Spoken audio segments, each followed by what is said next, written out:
Assalamualaikum warahmatullahi wabarakatuh, sahabat Caki dan Bara.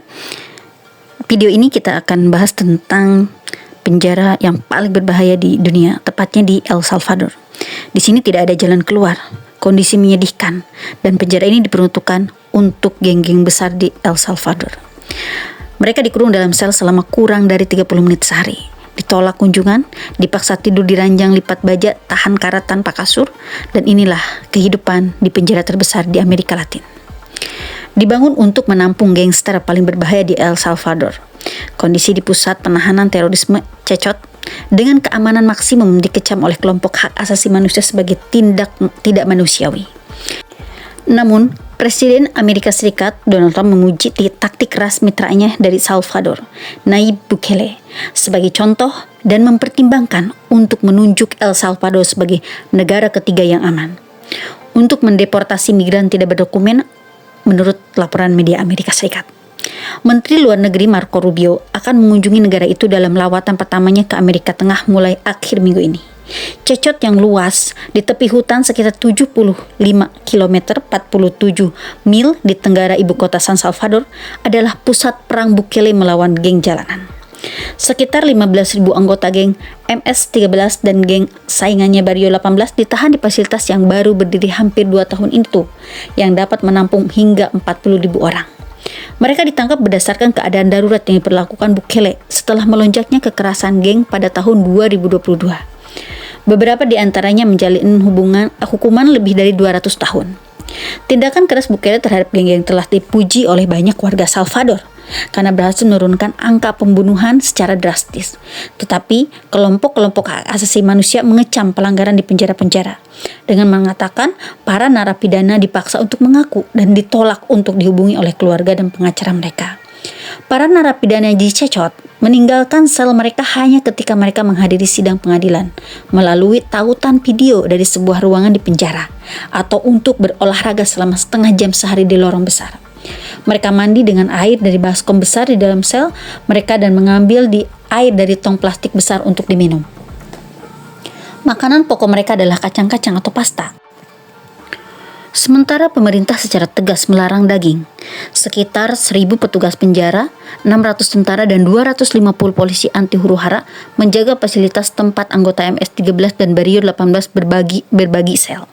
Meskipun mereka adalah musuh bebuyutan dan mereka diawasi 24 jam sehari oleh kamera CCTV dan penjaga.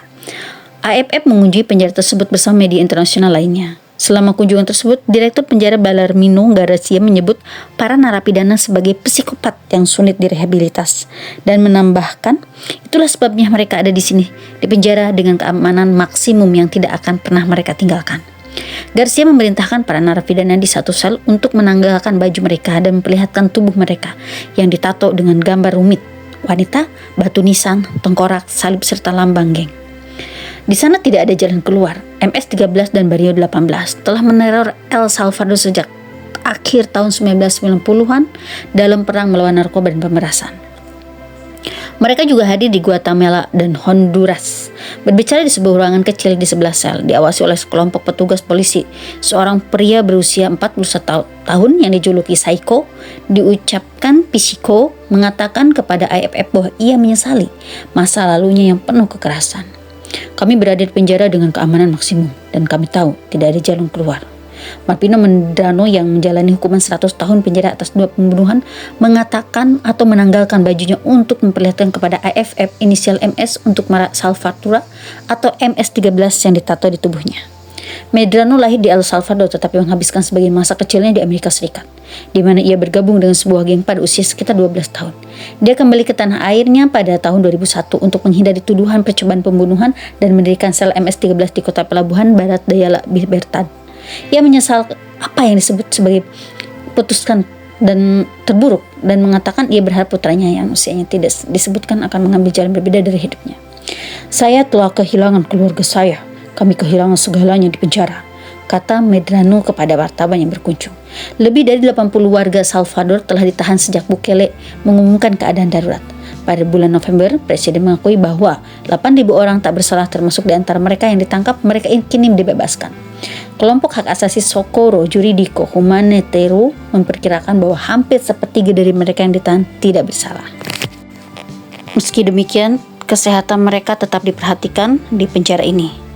Mereka diperiksa secara berkala karena ada beberapa narapidana yang menyembunyikan alat-alat di berbagai jenis alat itu pada tubuh mereka. Dan di sini mereka pun tidak diberlakukan untuk menggunakan pakaian sebagai bentuk ataupun bukti bahwa setiap tato di tubuh mereka itu adalah simbol terhadap kekerasan-kekerasan apa saja yang sudah mereka lakukan kepada masyarakat yang ada di El Salvador.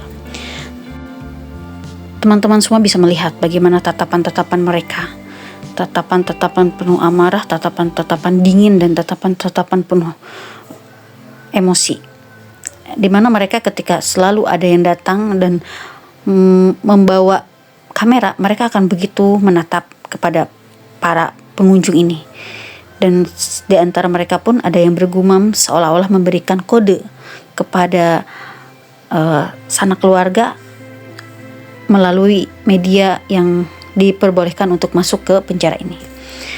Aktivitas mereka di sini begitu ketat, di mana mereka harus mengikuti semua aturan-aturan. Dan di sini diperlihatkan jenis-jenis tato yang mereka gunakan atau yang mereka pakai di tubuhnya. Dari mulai tadi ada tanduk iblis, di mana mereka mengaku setiap aktivitas yang mereka lakukan, kekejian dan pembantaian-pembantaian yang mereka lakukan kepada lingkungannya, itu merupakan bisikan dari iblis yang mereka agungkan. Dan di situ juga diperlihatkan ada bentuk tetesan air mata, di mana itu sebagai simbol ketika tetesan air mata itu ada 3 tetes, menunjukkan bahwa mereka sudah membunuh lebih dari 100 orang. Begitu kekejaman mereka, sehingga di penjara ini betul-betul dijaga ketat, karena dikhawatirkan di antara mereka membuat sebuah tindakan-tindakan yang mereka rencanakan untuk bisa lari dari tempat ini. Bisa dibayangkan atau bisa diperhatikan bagaimana pandangan-pandangan mereka, bagaimana tatapan-tatapan mereka kepada setiap orang yang berkunjung ke tempat penjara ini. Tetapi para polisi ataupun penegak hukum di penjara itu sudah amat sangat dilengkapi oleh pakaian-pakaian yang memang harus digunakan sebagai pelindung diri. Nah, itu saja paling sahabat Ceki dan Bara yang bisa kita sampaikan, yang bisa kita jelaskan tentang begitu ketatnya sebuah penjara yang ada di El Salvador ini, karena memang kekerasan ataupun kejahatan-kejahatan yang terjadi di luar sana itu begitu sangat amat kejam ya. Nah, mudah-mudahan negara kita pun bisa meniru hal-hal positif dari negara-negara yang sudah menjalankan ataupun menegakkan hukum dengan setegak-tegaknya, dengan seadil-adilnya. Terima kasih. Wassalamualaikum warahmatullahi wabarakatuh.